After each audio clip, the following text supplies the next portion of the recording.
Ganyan po ka pasaway itong administrasyon na ito. Grabe po ang kanilang pamumulitika. Hindi nila tanggap na talo sila. Hindi nila tanggap na isinusuka na sila ng taong bayan. Hindi nila tanggap na mga Duterte, kaalyado ni Duterte, ang minamahal ng taong bayan. Bakit kayo ganyan? Narito ang Balitang Pinoy TV.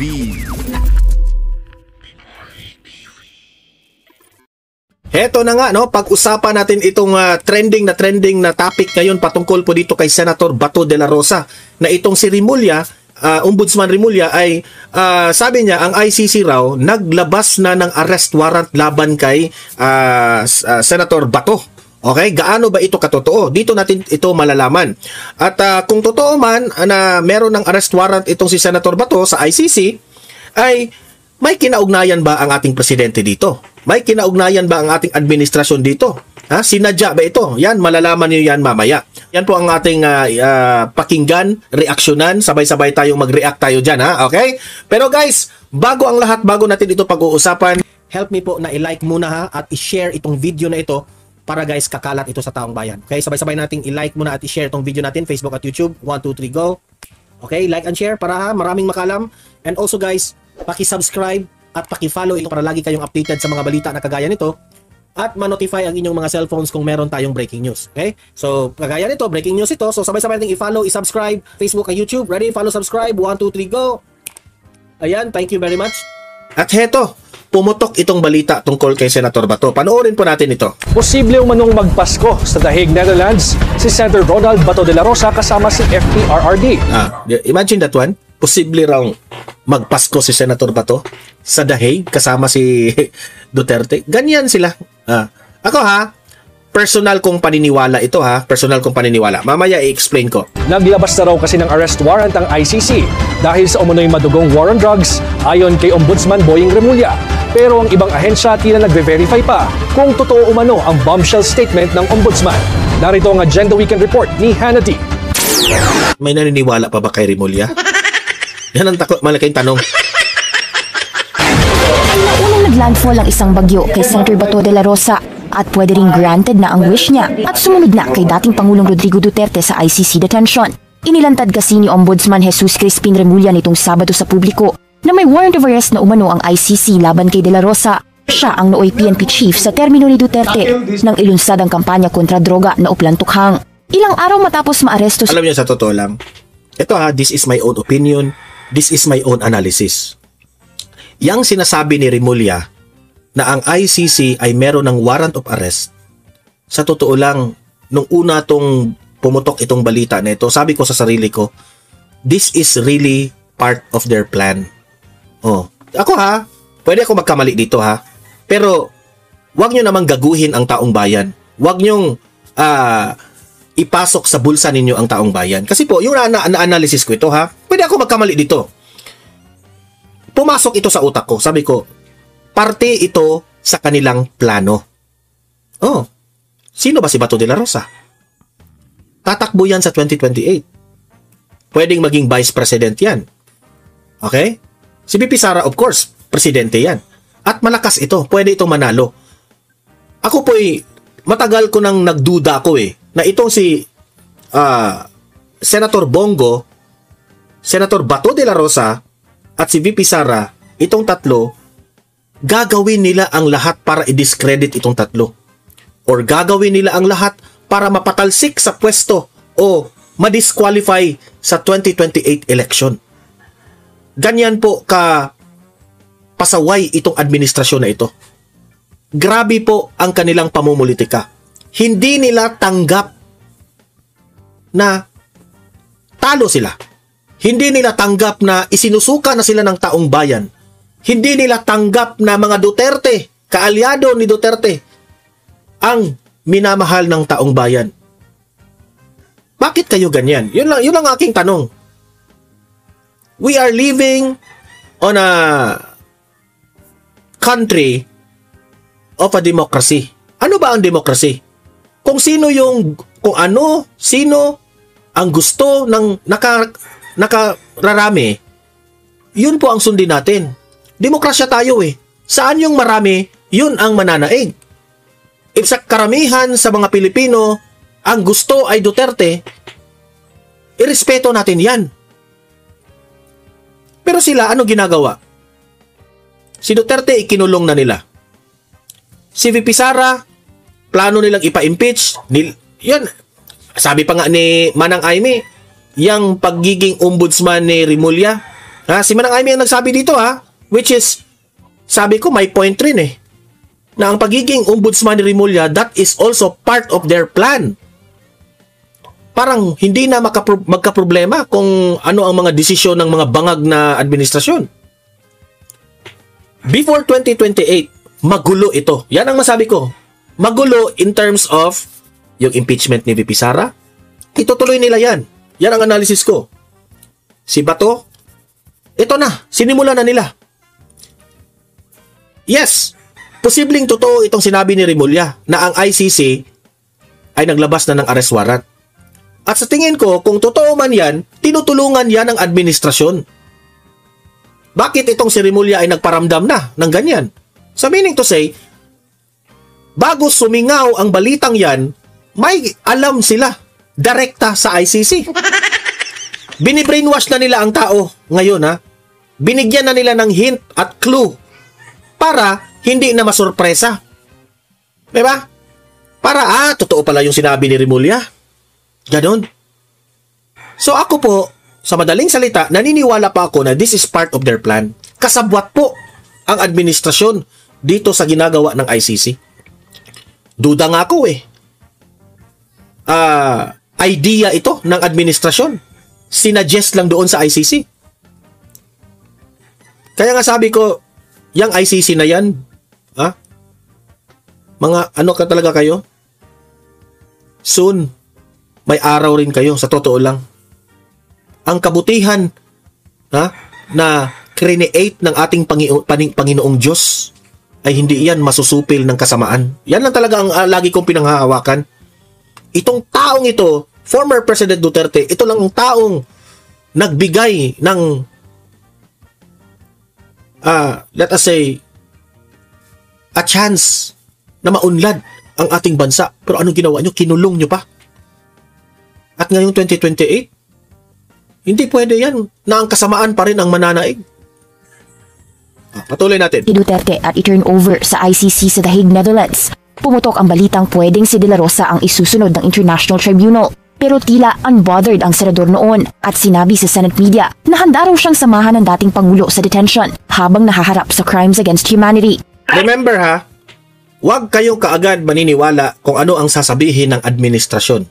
Kung sasabihin ng administrasyon na hindi kami papayag na si Senator Bato, hayaan na lang namin na ipahuli namin si Senator Bato, huwag kayong maniwala. Yan rin ang sinasabi nila dati nung panahon ni Duterte. Diba? Anong ginawa nila? Hinuli nila. Kaya huwag kayong magkumpiyansa sa mga sasabihin ng administrasyon. Dahil lahat ng sasabihin ng administrasyon, kabangagan yan. Kabaliktaran. I can run. And I can use some connections to hide. And, napakalaki itong Pilipinas. If all legal remedies are exhausted and still justice is to no avail, then what can I do? I may as well, I can join the old man. Hinihintay pa ng kampo ni De La Rosa ma-verify ang nasabing warrant of arrest laban sa kanya. Matatanda ang tulad noong haina ng ICC Red Notice sa FPRRD noong March 11. Wala ring agarang kumpirmasyon mula sa bahagi ng ICC. Pero ayon sa legal counsel ni De La Rosa, umaasa silang dadaan sa proper judicial process ang warrant at pag-aresto sa senador alinsunod sa konstitusyon, due process at sovereign. Ako sa mga legal team ni Senator Bato, huwag talaga kayong magkumpiyansa sa mga sasabihin ng administrasyon. O huwag kayong magkumpiyansa sa justice system rin natin ngayon. Okay? Kasi po, pwedeng bias na yan sa administrasyon. They will do the best that they can na itong Duterte na grupo ay hindi makasali sa 2028 election. Gagawin nila yan.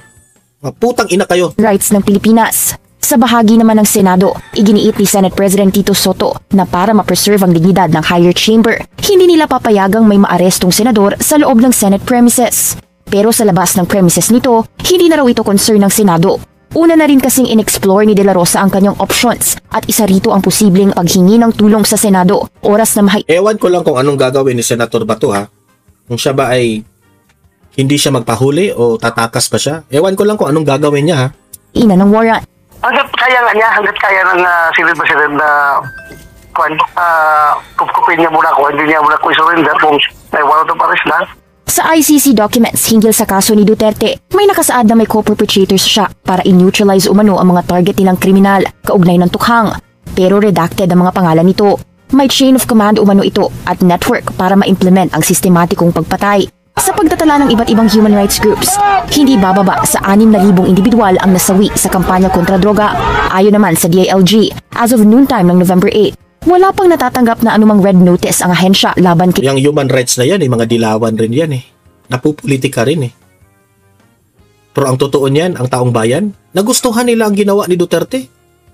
Na Duterte only protected the Filipino people. Pero itong mga kalaban ng mga Duterte, itong mga dilaw at mga loyalista, pilit nilang i-paint na masama si Duterte. Lumabag sa human rights. Ginurgur yung dapat magurgur na mga inosente, ganun, propaganda nila ba? Mga putragis talaga mga tao to. De La Rosa, kaya wala pa raw actionable document para respondihan ng departamento. Matatandaang may papel na ginampanan ang DILG at Isa pa ito? Ay nako. PNP sa pagsuko kay FPRRD sa kustodiya ng ICC. Kaya tanong ng marami, ganito rin kaya ang mangyayari sa dating PNP? Ganyan ang mangyari kay Bato. Kaya ikaw Bato, maganda-handa ka na. Kasi hindi na po mapagkakatiwalaan itong administrasyon na ito. Chief na si De La Rosa. Sa huling monitoring, spotted pa si Senator Bato sa Cebu nitong mga nakaraang araw na namahagi ng tulong at rescue operations para sa mga biktima ng Bagyong Tino. Nasaan na si Hontiveros? Nasaan na si Bam Aquino at si si Kiko Pangilinan? Pumunta ba dyan? Mga putang... Wala pa siyang inilalabas na komento hinggil sa issue.